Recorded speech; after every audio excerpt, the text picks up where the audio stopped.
Bonjour à tous, bienvenue dans ce nouveau webinaire sur la segmentation des contenus. Je m'appelle Kevin Tillier, je suis le CEO de MySkillCamp et aujourd'hui, je pense que c'est un webinaire qui a beaucoup d'importance parce que ça suit les évolutions du digital learning et avant de démarrer, on va patienter 2-3 minutes pour accueillir les participants qui n'ont pas encore eu le temps de cliquer et de se connecter. Donc, je vous dis à tout de suite, d'ici 2-3 minutes.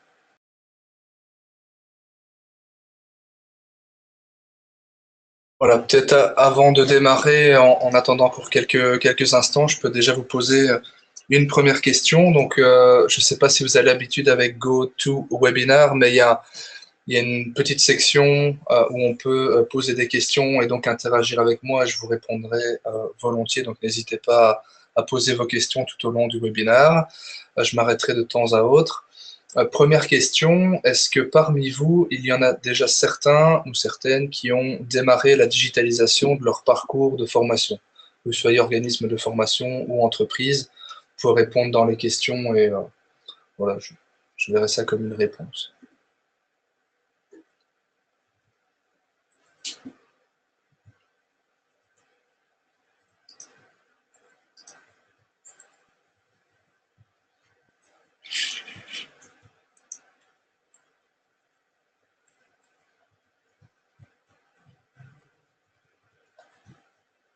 Ok, pas encore pour Fauzi, ok.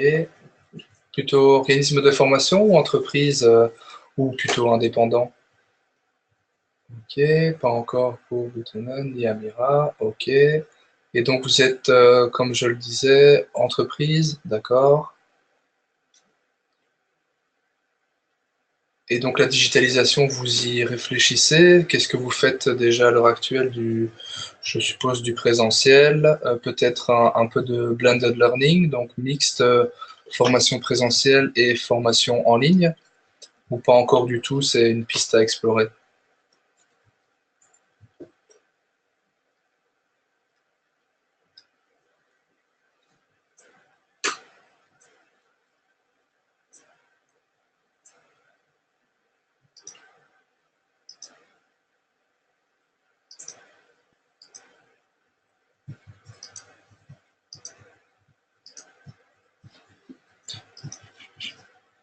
Ok, bon, on pourra y revenir un peu plus tard. Donc voilà, donc est-ce que je peux refaire la question? Oui. Donc, est-ce que vous avez, donc si vous n'êtes pas encore passé au digital, est-ce que vous avez déjà expérimenté le blended learning? Donc, c'est du mixte entre une formation en présentiel, donc en salle, et du digital. Donc voilà, une mixte entre les deux. Le digital peut être avant la formation en salle ou après pour effectuer le suivi. Est-ce que vous avez déjà expérimenté ce mode de formation ou pas encore?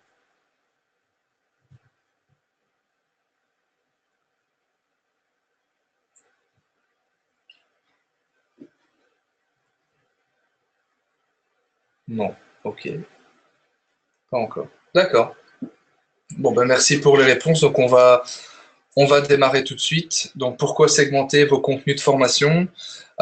Pour vous qui n'avez très peu pour Jonathan. Ok. Bon, euh, je pense que voilà, dans une société apprenante, ça veut bien dire ce que ça veut dire. Les contenus que vous allez créer vont être consommés par les collaborateurs. Aujourd'hui, le monde change, les modalités de formation aussi, nos outils, donc tout ce qui est smartphone, tablette et PC évoluent et du coup, les contenus vont être amenés à évoluer et on voit qu'en ce moment, il y a une tendance voilà, qui se divise un petit peu sur le marché, le e-learning traditionnel qui se voulait en bloc. Et donc, bloc, je veux dire par là, c'était du contenu qui était lié, fortement lié et pas beaucoup dissociable. Donc, on pouvait rarement réutiliser une petite partie d'un bloc dans un autre parcours. Il fallait bouger le bloc entier, donc c'est-à-dire une série de vidéos, de questions et par exemple de documents. C'était pas dissociable, alors qu'aujourd'hui, avec les nouveaux modes de formation, on va plutôt partir vers une solution flexible et souple et travailler dans ce qu'on appelle en grain pédagogique, mais je vais vous expliquer ça tout de suite, d'ici quelques instants. Donc, on va d'abord aborder le vocabulaire pour qu'on soit tous sur la même longueur d'onde. Je vous expliquerai la différence entre un bloc et un grain pédagogique, ce que veulent les apprenants, on en discutera aussi, les solutions que vous pouvez proposer, des solutions qui sont exploitées. On vous donnera quelques conseils et puis voilà, on pourra en discuter à la fin en questions-réponses. Donc, n'hésitez pas à me solliciter, même pendant le webinaire, je regarde mon écran avec les questions. Alors, au niveau, avant de passer au vocabulaire, est-ce que dans votre entreprise ou dans votre, enfin plutôt ouais, dans votre entreprise, est-ce que la population est plutôt smartphone ou pas du tout, ou bientôt? Enfin, je parle principalement dans certaines grandes entreprises, ils ont un smartphone qui est fourni. Voilà, est-ce que c'est plutôt, donc pour vous, votre public cible, est-ce qu'il est plutôt smartphone? Oui, non. Bientôt parce que vous allez les équiper d'un smartphone professionnel. Et si vous êtes organisme de formation, ben, est-ce que la population, votre cible, est plutôt smartphone ou plutôt au bureau derrière un écran? Et donc, je vous donne quelques secondes, voire une minute pour répondre. Dans les questions, même chose, vous mettez 1, 2, 3, 4. OK. Bientôt pour Boutena, parfait.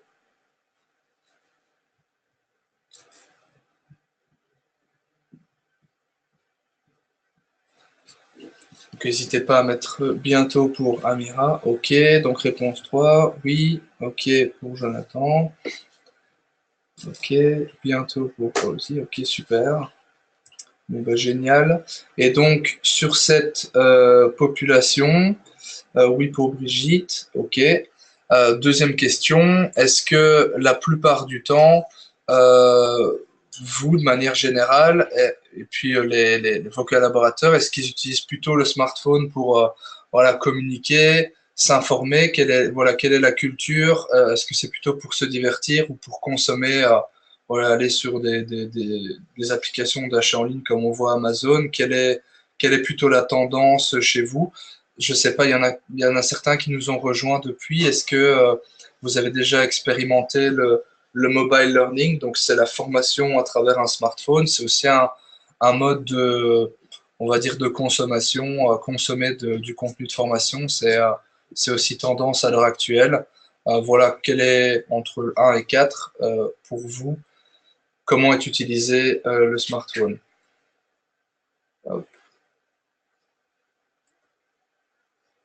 1 et 2 pour Brigitte, ok. 1 pour Jonathan, ok. Bon, parfait. N'hésitez pas à continuer à répondre. Je continue pour être dans les temps. Alors, quelques définitions pour parler ensemble de la même chose. Il y a quelques nouveaux mots de vocabulaire qui sont apparus ces 2 dernières années.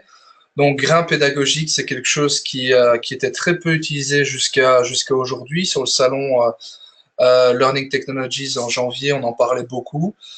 Ça veut dire qu'il va y avoir beaucoup de changements dans les plateformes de formation en ligne à l'heure actuelle parce que la plupart du temps, voilà, c'était des outils qui étaient faits pour travailler en bloc et non pas en grain. Donc, un grain pédagogique, c'est une très petite unité. On parle donc de vidéos, d'animations, de documents, de quiz. Et on les associe pour créer un parcours. Mais comme on les associe, on peut très bien les dissocier. Et ça, c'est la grosse différence avec un bloc, mais on y reviendra après. Le micro-learning. Donc, le micro-learning s'associe très bien avec des grains parce que ce sont donc des modalités de formation, d'apprentissage très courtes, entre 30 secondes et 3 minutes. Bon, on peut aller jusque 5, mais habituellement, c'est des activités très précises, mais répétitives dans un parcours. Et donc là, on peut utiliser effectivement du texte, des images, du son, de la vidéo, et puis avoir un petit quiz, 2-3 questions. Le mobile learning, c'est l'apprentissage nomade. Donc, il y a des sociétés prestataires qui se sont spécialisées dans l'édition de logiciels spécialisés pour smartphones, donc à travers une application mobile. Maintenant, Enfin, on en rediscutera un petit peu des solutions qui existent plus tard, mais il faut faire un choix en fonction forcément de ses besoins, mais également de son public cible qui est très important à l'heure actuelle. Et de plus en plus, on parle d'apprenants modernes, donc à la pointe de la technologie, toujours à l'affût de, voilà, de nouveautés. Et donc, c'est ce qu'on appelle modern learners, ce sont les nouveaux apprenants qui arrivent. Alors, on peut parler de différentes générations, mais en tout cas, ils sont bien là et il faut pouvoir combler l'ensemble de ces collaborateurs en interne. Voilà, est-ce qu'il y a des questions sur ces 4 mots de vocabulaire? Est-ce que vous les aviez déjà euh, peut-être pratiqués ou entendus, ou est-ce qu'il y en a qui étaient encore inconnus pour vous? Je continue, mais vous pouvez répondre si vous le souhaitez à ma question. Alors, donc le monde bouge forcément et la formation change, surtout sur le marché français, mais on peut dire au marché mondial, mais le marché de la France, enfin sur la France, il y a quand même pas mal de choses qui évoluent. Beaucoup d'organismes de formation commencent à de plus en plus digitaliser leurs offres et pour ce faire, ben, faut choisir. Enfin, il y a beaucoup de, il y a beaucoup de questions à se poser, mais pour moi, la plus importante à l'heure actuelle, c'est comme pour celles et ceux qui font un premier pas vers le digital, c'est surtout avoir une solution qui sera la plus flexible possible parce que si vous faites ce mauvais choix de dire ben, je partirai plutôt vers du e-learning traditionnel qui est en bloc parce que c'est plus simple ou parce que voilà, c'est ce qui est encore tendance à l'heure actuelle, il faut dire que demain, avec l'arrivée de, on en parle, hein, de l'intelligence artificielle, des parcours qui seront adaptés, des parcours adaptatifs, travailler en bloc, ça ne fonctionnera plus parce que bah, tout simplement, c'est pas compatible avec les nouvelles technologies qui arrivent. Donc, et puis par principe, travailler en grain, c'est devenu plus simple. Je vais vous donner un retour d'expérience client. Donc, travailler en bloc, c'était donc le e-learning traditionnel. C'était un parcours qui était donc tout était associé mais difficilement dissociable. La durée était entre 20 minutes jusqu'à 2 heures. Tout est sur le même rythme, c'est-à-dire que ben, on est dans le même environnement. On ne va pas avoir des expériences d'apprentissage vraiment différentes avec le contenu. Il y a une évaluation finale à la fin. C'est rare qu'il y ait des évaluations pendant le parcours. Et effectivement, travailler en bloc, ben, aujourd'hui, quand on démarre un parcours, ce qu'on aime, en tout cas ce que les apprenants aiment, c'est de pouvoir quitter et revenir plus tard. Et quand on travaillait en bloc, ben, s'arrêter en plein milieu d'un contenu qui fait 1 heure, 45 minutes ou peu importe, c'est assez désagréable et ça ne donne pas le sentiment de progression et d'avoir démarré quelque chose et d'avoir terminé quelque chose. Et aujourd'hui, voilà, les nouveaux modes de consommation, c'est j'ai envie de regarder une vidéo, de la terminer, je sais qu'elle dure 3 minutes, j'ai 3 minutes devant moi, alors que placer 20 minutes à 2 heures dans une journée, c'est beaucoup plus complexe que de placer voilà, un moment de 5-10 minutes pour se former via son smartphone ou via voilà, derrière son écran sur le lieu de travail. Alors qu'au contraire, en grain pédagogique, ce sont des activités qui ne dépassent pas 3 minutes, même si un parcours peut durer 25-30 minutes. Les activités vont être à chaque fois très courtes et permettre à chaque fois aux apprenants de démarrer et de terminer une activité et puis de pouvoir revenir plus tard, mais c'est pas arrêter en plein milieu d'une activité, ce qui était le cas quand on travaillait en bloc. Le rythme change, vu qu'il y a plusieurs grains dans un parcours, on peut passer très facilement voilà, d'une vidéo à un texte qui est dynamique, à une série de petits quiz, et tout ça se fait très facilement. Du coup, les évaluations sont courtes et intercalées, ce qui permet de poser plusieurs fois des questions et de challenger les apprenants pendant un parcours. Et forcément, des contenus courts favorisent l'engagement et la motivation. Quelque chose que je n'ai pas forcément mis, mais chez un client, le fait de travailler en grain pédagogique a permis en fait de réutiliser les contenus vidéo que nous avons créés, à la fois pour faire de la communication, Donc, on a réutilisé une vidéo qui expliquait les objectifs pédagogiques du parcours. On a pu l'utiliser à la fois pour l'aspect com en interne, mais à la fois également en début du parcours. Donc, d'une vidéo, on l'a exploité 2 fois, ce qui est intéressant quand on travaille en grain.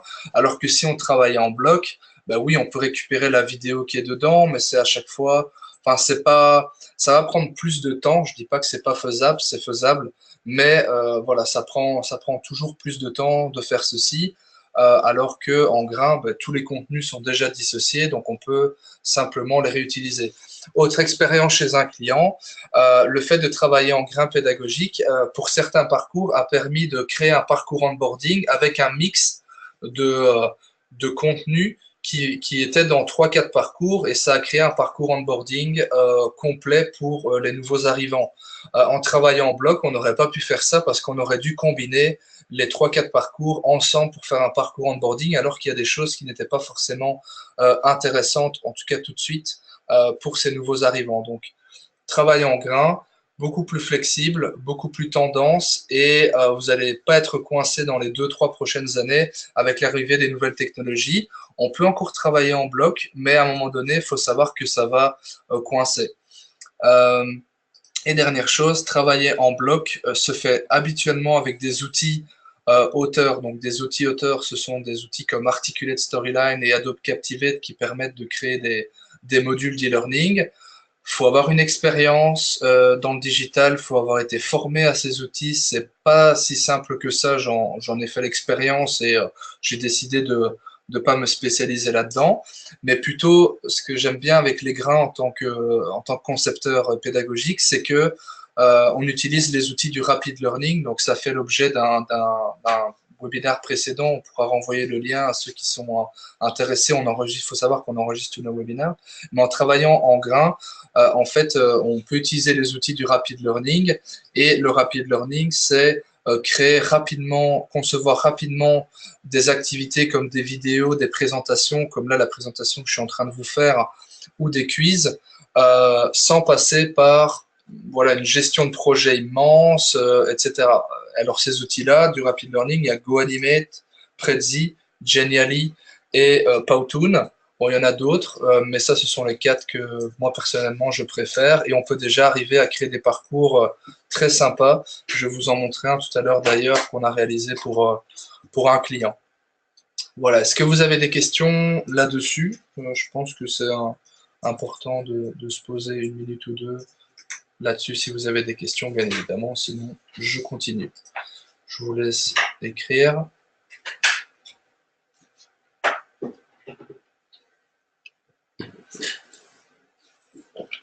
Pas de questions?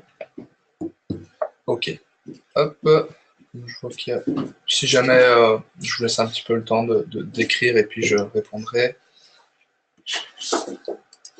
Donc Jonathan dit, les grains permettent aussi de gérer plus efficacement l'obsolescence rapide de certains contenus de formation. Effectivement, ça permet de, voilà, si on n'aime pas une activité, de passer à une autre. Ça, c'est certain. Et justement, grâce à cela, avec l'arrivée de l'intelligence artificielle, eh ben, on pourra détecter plutôt quel type d'activités quels grains sont les plus regardés, ceux qui sont les plus bypassés, et en fonction de ça, faire remonter voilà, aux formateurs ou à l'équipe conceptrice des informations comme quoi il faut peut-être mettre à jour une activité qui n'est pas voilà, qui est obsolète ou qui en tout cas qui n'est pas aussi dynamique que certaines. Merci pour le commentaire, Jonathan. Donc je continue. Alors, donc l'engagement et la motivation, c'est quelque chose dont on parle très souvent dans les entreprises à l'heure actuelle.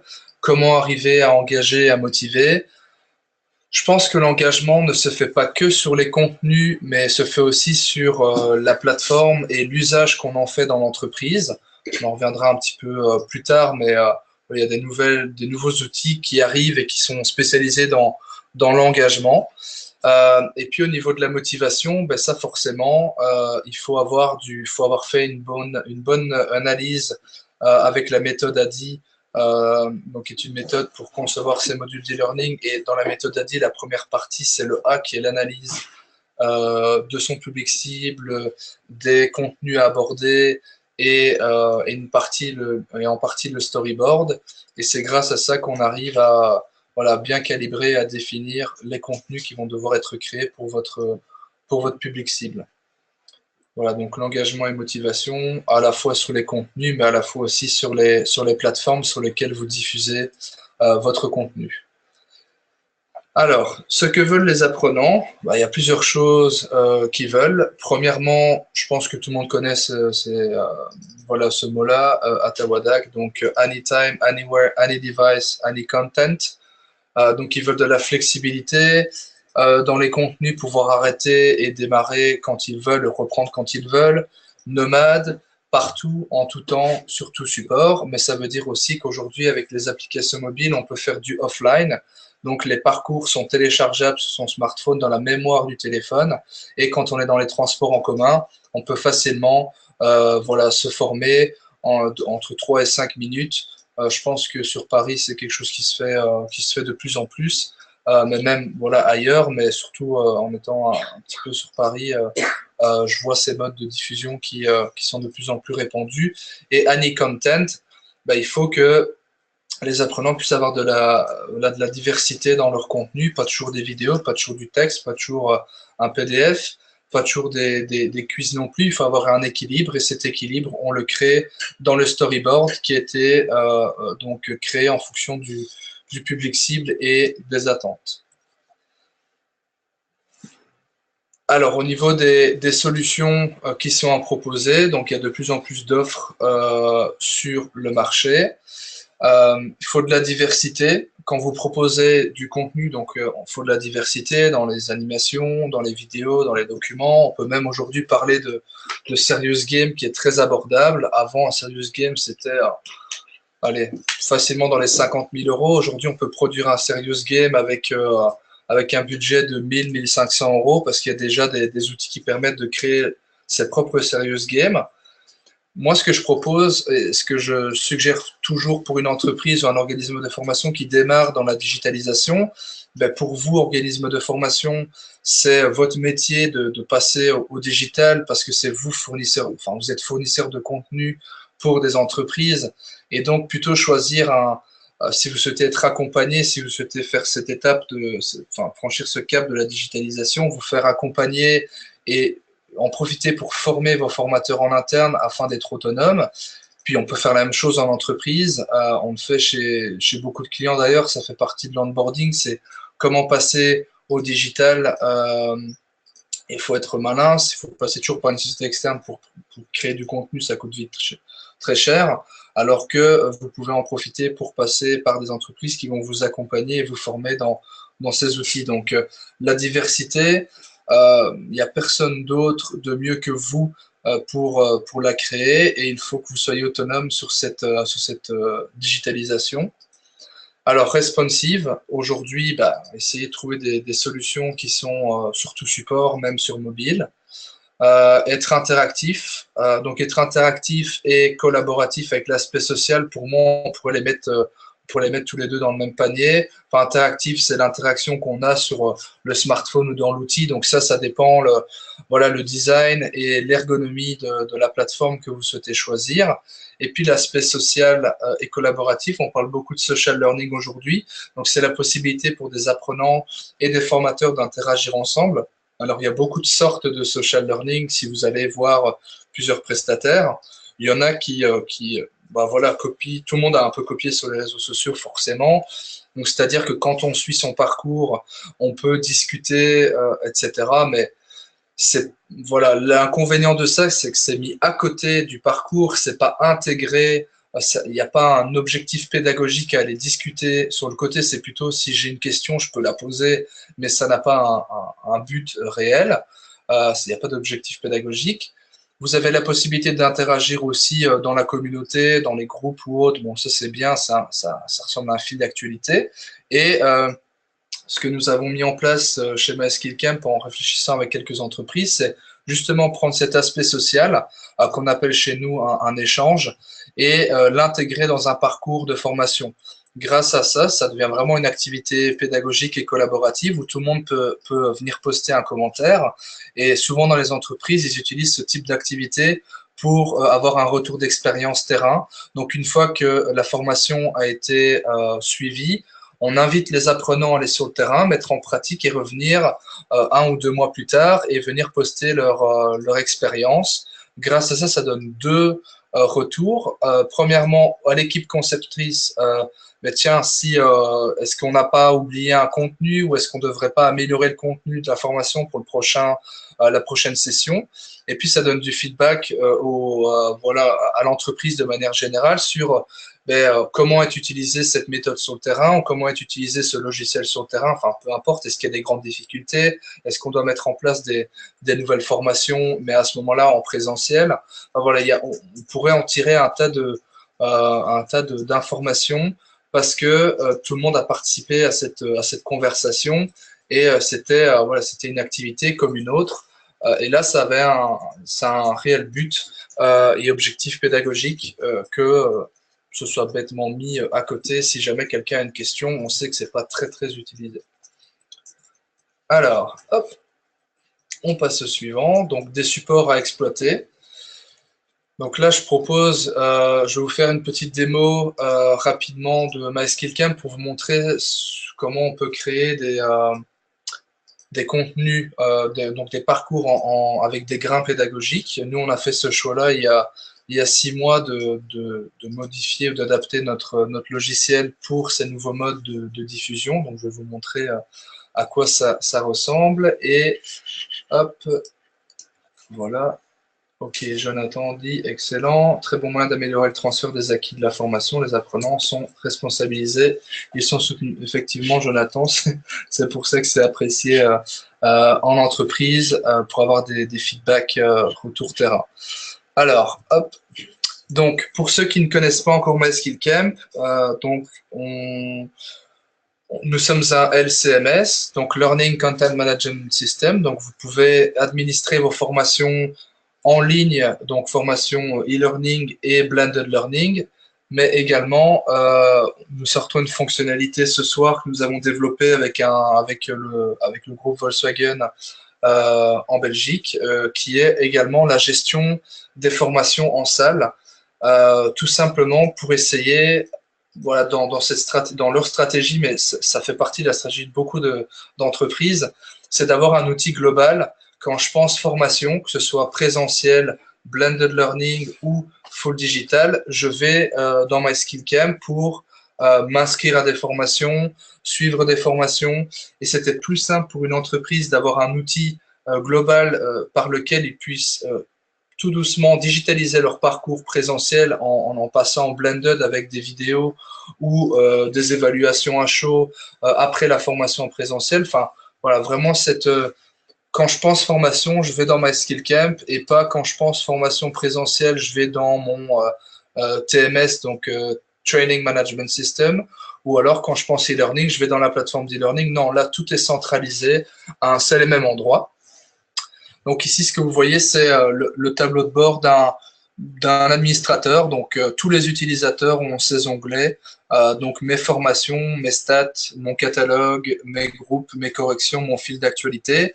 Et puis en tant qu'administrateur, on a aussi la partie gestion avec la gestion des formations, des inscriptions, les corrections à des projets ou des questions ouvertes, les membres, les stats, le fil d'actu, gestion des groupes et les paramètres. Alors, je vous montre, voilà, rapidement, la partie catalogue. Donc ici, on peut voir les dates de formation. Donc directement, si c'est une date qui m'intéresse, donc par exemple ici pour le 27 février, je vois qu'il y a 12 places. Ça dure 4 heures, le workshop. J'ai la fiche présentation avec la date ici, le lieu, et je peux télécharger, mettre ça dans mon agenda. Et puis, je peux m'inscrire à la formation.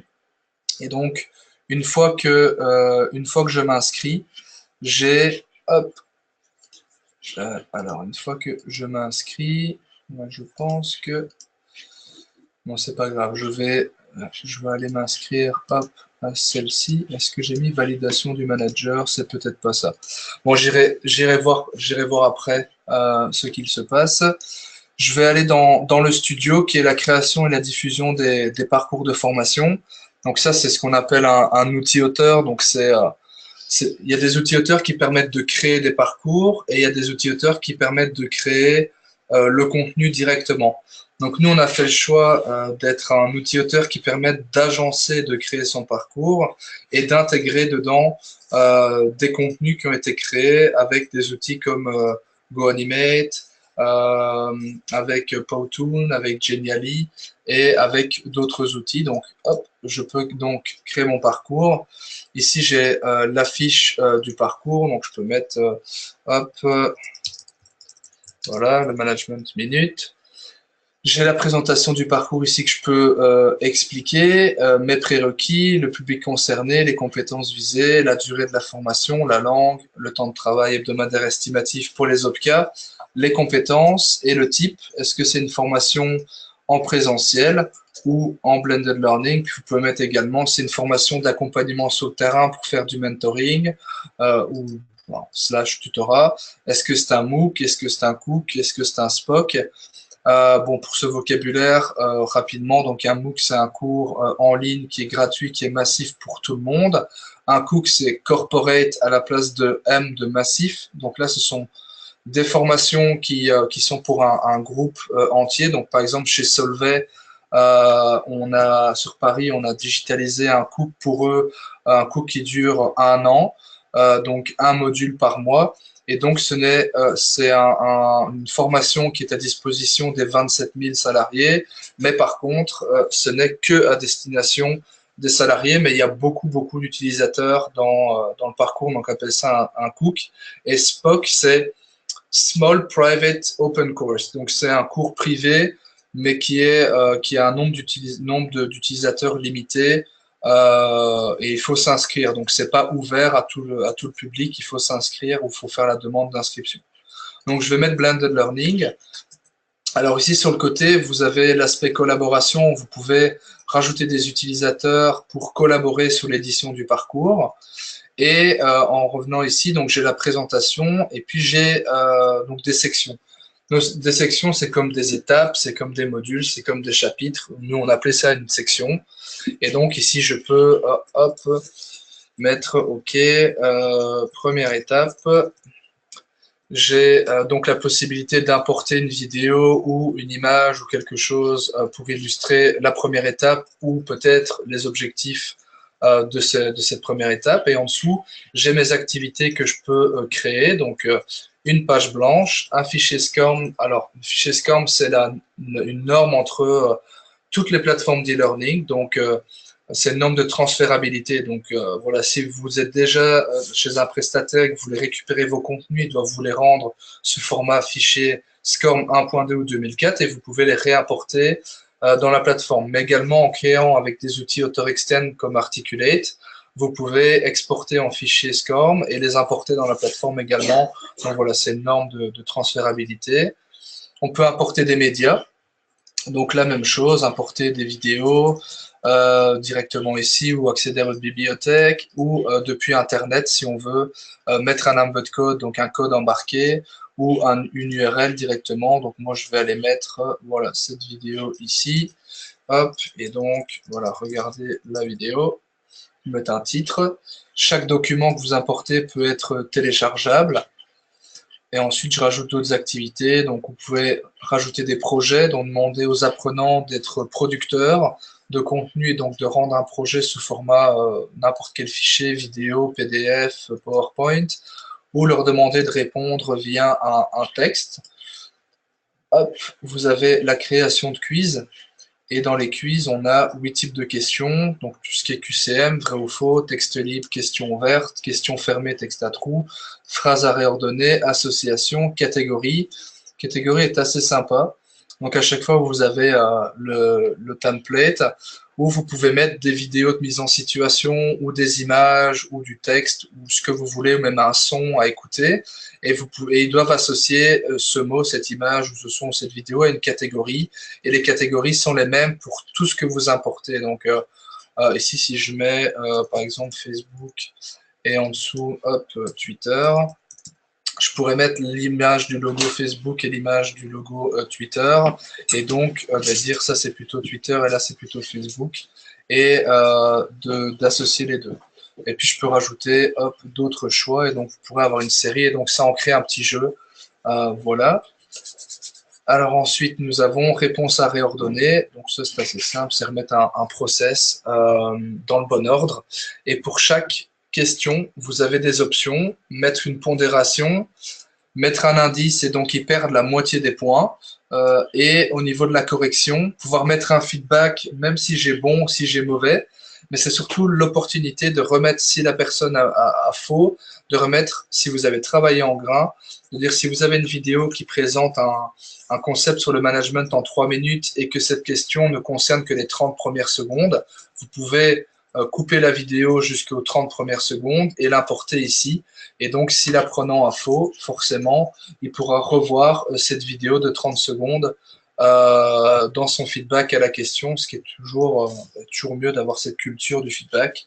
Et vous pouvez donner un nombre d'essais aussi, un nombre de mauvaises réponses autorisées. Voilà, donc ça c'est pour les quiz. Vous pouvez créer des événements et donc faire du blended learning. Mais si vous ne créez qu'un événement présentiel dans votre parcours, ça sera une formation présentielle. Si vous voulez rajouter des vidéos, des quiz avant ou après, c'est devenu une formation blended learning. Et donc pour chaque événement, donc vous avez les titres, la description, le lieu, et donc là on peut mettre voilà, 10 rue de Rivoli par exemple, les informations complémentaires comme la salle et autres, et puis ici hop les dates, donc c'est du 23 au 23, et puis hop c'est de 8h à 16h. Et ici, vous pouvez dire si la formation est en présentiel ou en visioconférence. Et si c'est en visioconférence, vous pouvez mettre une URL et les apprenants pourront cliquer directement sur le bouton pour accéder à la formation à distance à ce moment-là, à votre webinar ou autre. Les discussions, donc c'est ce que j'expliquais. Donc là, ça crée un fil d'actualité dans lequel les participants peuvent repartager des médias ou tout type de documents. Et au niveau de la description, bah, ça peut être retour d'expérience. Comment avez-vous mis en place ce concept du management? Voilà. Et donc, les participants seront invités pour clôturer leur parcours à participer à cette activité. Et à la fin, on peut mettre une certification ou une attestation de fin avec, si c'est une certification, une note minimale, et si c'est une attestation, il n'y a pas de note minimale, tout le monde la reçoit. Ça, c'est à vous de voir ce que vous proposez. Et donc là où je voulais en venir, travailler en bloc, travailler en grain, je peux importer une activité que j'ai déjà créée dans un autre parcours. Et donc, je peux filtrer, ben, montrez-moi tous les événements que j'ai créés dans les parcours, réunion en présentiel, ok, je veux réutiliser cette section et celle-là aussi. Et donc, je peux dupliquer ce que j'ai créé ailleurs. Et si vous travaillez en bloc, ça, c'est pas faisable. Ce sera pas très intuitif. Et puis, ni en termes d'expérience d'apprentissage, ni pour vous en termes d'administration. Vous pouvez faire l'aperçu et voir le rendu pour l'apprenant. Donc, par exemple, si je fais l'aperçu, je vais donc arriver dans le parcours avec ma fiche de présentation. Je démarre le parcours. Alors, on a aussi tout ce qui est fil de discussion et prise de notes.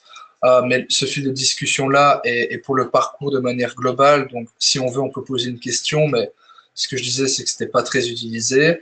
Et puis, on a les activités, donc les vidéos, la remise d'un projet, démarrer l'activité. Bon, là, j'ai pas mis d'image ni rien, mais sinon, je peux sélectionner. Hop, bah ici, le quiz ne va pas aller parce que j'ai pas tout rempli. Si c'était réponse à réordonner, je n'ai pas rempli non plus.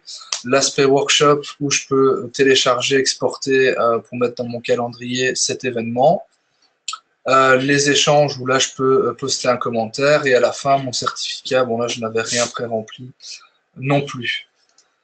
Voilà, je reviens à l'édition du parcours et puis si je souhaite publier une formation, alors quelque chose qu'on a de spécial, c'est donc dans MySkillCamp, on travaille par ce qu'on appelle des camps. Un camp, c'est un espace de formation distinct.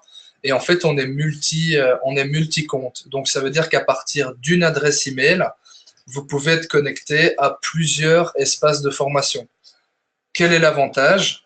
Principalement pour les entreprises, c'est que si vous travaillez avec des organismes de formation externes, vous pouvez les inviter à MySkillCamp. Ils peuvent se créer un espace de formation et Grâce à cela, vos apprenants, quand ils suivent une formation en entreprise, mais en externe, ils ne quittent pas l'outil. Ils ont accès à toute leur formation de manière centralisée. C'est ce que fait la D'Ieteren, qui est l'importateur du groupe VW en Belgique, mais également des groupes comme Deleuze, Cora, etc. Ils centralisent vraiment toute leur formation chez nous, y compris leurs partenaires. Et donc, vous pouvez en avoir plusieurs aussi en tant qu'entreprise. Chez D'Ieteren, donc le groupe VW, ils ont décidé de travailler par métier. Dans l'entreprise, il y a 12 grandes familles de métiers et chaque famille de métiers a son propre espace de formation. Quel est l'avantage d'avoir segmenté? Ben, c'est simple. Quand un apprenant se connecte et qui fait partie du métier RH, il a accès à l'espace de formation RH et quand il va dans le catalogue, c'est tout de suite des formations qui l'intéressent lui et il ne doit pas commencer à filtrer par catégorie de métier, etc., etc. Tout est déjà prédéfini. Et quand je suis collaborateur et que je suis une formation externe en langue, eh ben, je peux changer d'espace de formation comme je suis rattaché à mon partenaire externe.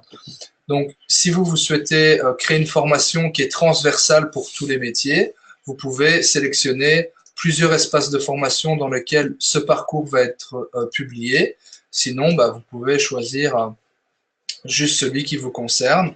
Et donc, quand vous êtes connecté à vos partenaires externes, organismes de formation, ils peuvent vous voir dans la liste ici si vous êtes une entreprise et donc créer du contenu pour vous et dire, OK, je publie chez Sodexo, voir les disponibilités. OK, mon workshop, enfin mon événement présentiel, c'est bien ces dates-là. Et dans les paramètres de publication, je le diffuse dans leur catalogue. On doit suivre l'ordre des sections. La validation est requise par un manager ou non requise. Si c'est requis, je peux mettre, ou non requis, peu importe, je peux mettre un nombre de places disponibles. Et ensuite, je publie dans le parcours, dans l'espace de formation de chez Sodexo. Et maintenant, si je quitte et que je vais chez Sodexo, alors, est-ce que... Non, je ne suis pas connecté. Alors, compte, en tout cas pas ici. Enfin, voilà, si je vais dans leur espace de formation, donc dans leur catalogue, je pourrais voir la demande. Et tout à l'heure, je pense qu'à cause d'Internet, il y a eu une latence. Mais quand je m'inscris à un parcours, j'ai la validation en attente qu'il se met. Et donc, c'est mon manager qui reçoit la demande et ensuite, il peut valider. Et donc, pour aller dans valider, moi, comme je suis administrateur, je peux bypasser tous les managers et aller gérer les inscriptions. Et donc, je vois que Kevin veut s'inscrire à ces 3 parcours. Et donc, je peux accepter. Je peux également refuser. Et donc, si je refuse, je dois lui mettre un commentaire. Donc, désolé, tu n'es pas disponible car nous avons une réunion. Hop, voilà. Hop, je refuse l'inscription. Et donc, en refusant, l'inscription est refusée. Et si moi, je retourne dans mes formations, hop, parcours disponible, je vois que mon parcours ici, la demande a été refusée et j'ai le message de mon manager ou de l'administrateur de la plateforme qui me dit que l'inscription a été refusée. Donc, ne plus voir la formation, elle disparaît. Et je peux réitérer la demande si finalement j'ai discuté avec mon manager. Et tant que le manager n'a pas validé, je peux annuler mon inscription et donc elle disparaît également. Si l'inscription a été validée et que je veux me retirer, je suis obligé de mettre un message, voilà, si je suis malade ou autre. Donc ça, c'est pour la gestion des inscriptions. Et la gestion des inscriptions peut se faire même sur des formations en digital. Donc ça veut dire que si vous avez des parcours à très très haute valeur ajoutée ou un catalogue de formation d'un partenaire ou prestataire externe qui coûte très cher, vous pouvez quand même le mettre dans votre catalogue, mais c'est uniquement sur inscription et ça vous permet de mieux piloter votre budget. Voilà, donc l'aspect catalogue ici. Il y a également les groupes dans lesquels on peut donc également tout administrer, donc les groupes, ajouter des parcours, gérer les membres, le fil d'actualité et puis les statistiques de mon groupe. Et vous pouvez en créer autant que vous le souhaitez également. Voilà, donc je vais retourner dans hop, dans la présentation ici, terminer le webinaire et vous laisser un peu de temps pour poser des questions. Donc finalement, nos conseils. Donc, digitalisez votre offre.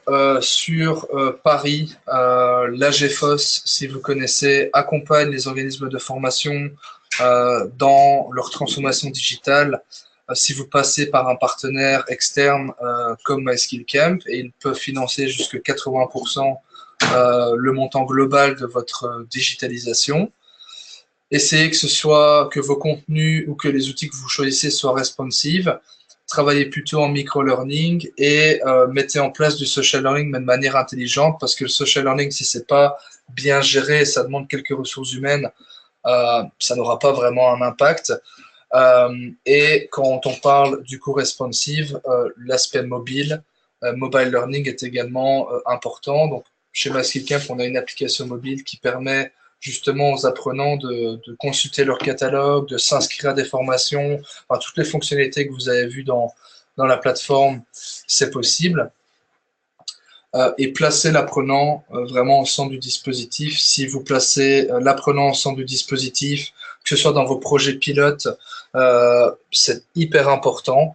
On démarre toujours dans le digital, en tout cas chez MySkillCamp, c'est notre vision de démarrer par un projet pilote de 3 à 6 mois avec nos clients pour qu'ils puissent s'acclimater, pour qu'on puisse travailler sur l'accompagnement pédagogique de vos formateurs, de vos équipes en interne et en parallèle que les équipes IT puissent travailler ensemble sur de l'intégration. Et voilà, donc on a un gestionnaire de projet IT, un gestionnaire de projet digital learning qui vous accompagne et en mettant en place cette stratégie, ce n'est que mieux à la fin du pilote parce que vous avez vraiment testé tout le dispositif avec un public ciblé et donc on prend voilà, entre 50 et 250 utilisateurs et en les choisissant, en prenant cette population dans le pilote, c'est placer les apprenants au centre, leur demander leur avis et faire évoluer la solution dans leur sens parce que jusqu'à présent, on a souvent pensé back-office, mais on n'a jamais pensé à voilà, enfin, l'expérience apprenante, c'est quelque chose qui n'était pas très très pris en compte ces derniers temps. Et donc j'ai une question ici de Fauzi qui dit MySkillCamp ressemble à Moodle. Est-ce que c'est-à-dire c'est une affirmation ou est-ce que c'est une question? Alors dans les fonctionnalités, oui. Dans l'interface graphique, non. Certainement pas. Moodle n'a pas d'application mobile. Moodle est une open source, mais MySkillCamp, c'est pas open source, c'est une solution interne chez nous qu'on a développée. Donc non, c'est pas la même cible. Moodle, c'est bien pour démarrer un projet. On peut démarrer sur n'importe quelle plateforme d'e-learning un projet. Par contre, le piège, c'est quand on démarre un projet aussi gros, si c'est pour quitter la solution 6 mois, 1 an plus tard parce que ça convient plus à la cible, c'est pas très intéressant parce que vous avez déjà fait tout cet effort de digitalisation. Les apprenants ont appris à utiliser un logiciel et puis vous vous rendez compte au niveau administrateur que c'est pas la solution qui vous convient parce qu'au début vous vouliez faire que du digital et puis vous vous êtes dit bah, tiens, j'aimerais bien aussi faire du blended learning, mais par exemple Moodle ne permet pas de faire du blended learning. Bah, vous êtes coincé avec cette solution et un client chez nous, un client grand compte avait démarré avec Moodle, c'est super, mais 6 mois après forcément se sont rendu compte que déjà c'était pas très intuitif pour les utilisateurs et ils étaient très vite limités dans leur évolution. Il faut choisir une solution digitale qui vous permet d'évoluer et voilà, et qui vous limite pas non plus plus tard. Alors, j'ai une question. La solution est parfaite et je veux savoir si nous pouvons personnaliser le template, logo, couleur. Oui, on peut faire tout ça. On peut en rediscuter par la suite. Donc oui, on peut en discuter. Et alors, je dis comment utiliser MySkillCamp euh, ah oui, ok, pour me rendre ok, pour rendre un cours créé avec Captivate. Donc on peut intégrer en module SCORM créé avec Adobe Captivate ou Articulate Storyline, on peut l'intégrer dans notre outil auteur. L'avantage, c'est que avant ou après le module, on peut continuer le parcours. Maintenant, si vous créez quand même des modules sur Captivate, ben, super. et alors essayer de les garder assez courts. Mais ce n'est pas un problème de créer avec des outils auto-externes, hein, loin de là, c'est juste qu'il faut adapter, qu'il faut penser plutôt en contenu court qu'en contenu de 20-25 minutes ce qui va fatiguer les apprenants. Voilà, donc globalement dans notre offre, donc on fait des audits, donc sur 2-3 jours, ça dépend de la taille de l'entreprise. On vient sur place avec 2 experts, experts en voilà, moi-même ou un collègue sur la partie voilà, digitale, évaluation de la formation également, c'est très important de mesurer le retour. On vous accompagne sur la scénarisation de vos parcours si vous souhaitez digitaliser tout seul, mais avoir une expérience de storyboard. Mais également un expert en interne là-dedans. Et donc, le storyboard, c'est quelque chose qui n'est pas du tout à négliger. C'est vraiment la base, c'est votre historique de chaque parcours que vous créez. Et même si pour l'instant, vous n'avez pas de ressources humaines en interne qui gèrent, à proprement parler, l'aspect e-learning, si dans le futur, vous engagez une personne ou un stagiaire arrive, il sera très content d'avoir un historique en Excel de chaque parcours qui a été créé que d'aller dans le catalogue et de visionner chaque parcours.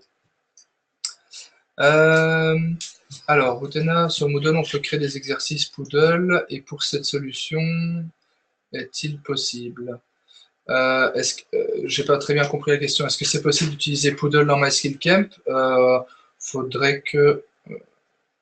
c'est Poodle ou Moodle? J'ai jamais entendu. Je pense que c'est Moodle que vous allez, enfin, que vous voulez écrire. Enfin, je vous laisse répondre. Je continue rapidement. Donc, on conçoit aussi des contenus en rapid learning avec vous ou pour vous. Ça dépend ce dont vous avez besoin. On vous aide à animer vos formations en présentiel. Donc, comment est-ce que le digital peut vous aider? Comment est-ce que la plateforme peut également être utilisée en digital? On forme vos équipes. Et puis, l'aspect LMS avec une fonctionnalité qui vient quand même du monde des TMS, donc des Training Management System, avec l'aspect réservation et inscription aux formations, que ce soit en salle, en blended learning ou autre. Ok, donc c'est un plugin pour les exercices de prononciation.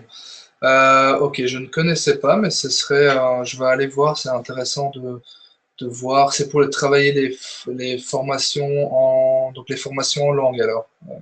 Est-ce que c'est avec une machine ou est-ce qu'il y a une interaction entre le formateur également qui peut corriger la prononciation lors de ces exercices ou pas du tout?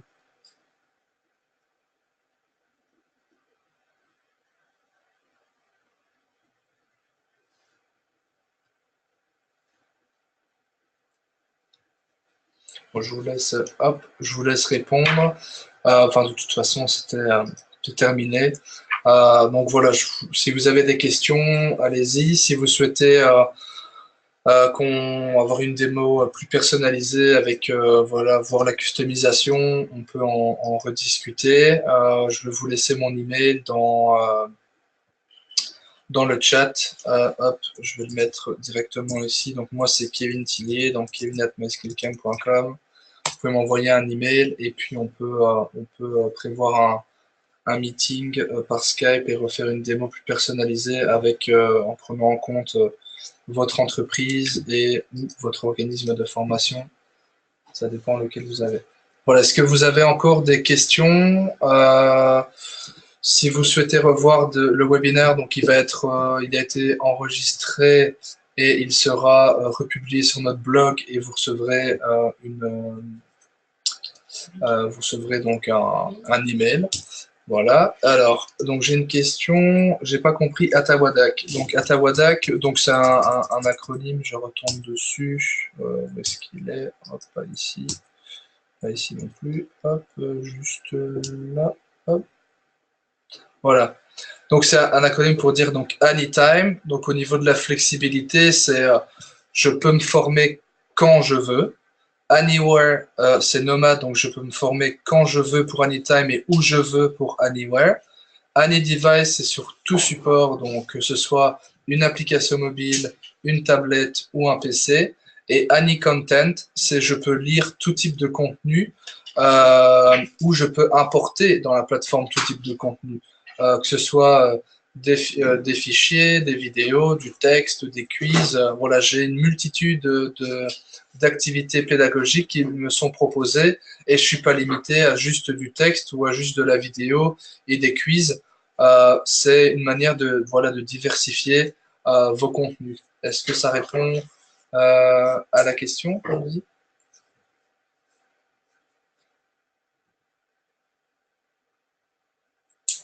Ok, de rien.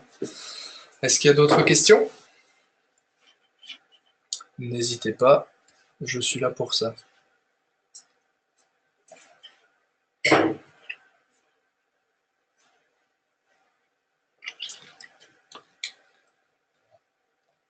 Non, pas d'autres questions. Si vous voulez poser vos questions en off de manière plus individualisée, ben, n'hésitez pas à prendre rendez-vous avec moi. Je peux peut-être faire un mail avec mon lien. Ben, pour tous les participants, on va faire un email avec le lien qui mène directement vers mon agenda pour ceux qui veulent discuter 15, 30 minutes. Est-ce que vous avez une idée sur quel logiciel utiliser pour les animations vidéo? Alors, pour les animations vidéo, vous avez GoAnimate et Powtoon. Donc, hop, je vais le mettre dans le chat également, si vous voyez le chat. Donc, GoAnimate et Powtoon. Hop. Et pour le Serious Game, c'est un peu plus complexe. Pour le Serious Game, on peut en rediscuter et je vous montrerai comment ça fonctionne parce que c'est via un partenaire. Donc, je vous montrerai tout ça. Enfin, voilà, ça m'engage à rien, mais au moins, je pourrais vous montrer comment ça fonctionne. C'est un peu plus complexe à utiliser. C'est comme les outils auteurs, ça demande du temps et un peu de formation. Donc, voilà, je peux vous montrer à quoi ressemble un serious game terminé pour un client, par exemple. Voilà, je vais voir qui est-ce qu'il reste dans les participants. Jonathan, Brigitte, est-ce que vous avez des questions par rapport au webinaire, des interrogations ou pas? Ou est-ce que c'était assez clair pour vous? Ok, et puis Amira, je vois que vous avez la main levée. Est-ce que vous avez une question ou pas?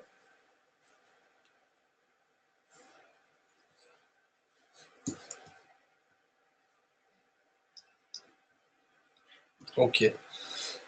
Bon, ben, du coup, je propose de terminer ce webinaire. On revient vers vous, enfin Caroline, notre marketeuse, reviendra vers vous avec toutes les informations dont vous avez besoin. Et puis, je vous dis à bientôt pour le prochain webinaire. Voilà, donc bonne journée à tous. Et puis, nous sommes jeudi, donc pas encore vendredi. Bah, pour ceux qui partent peut-être en week-end demain, bon week-end. Au revoir.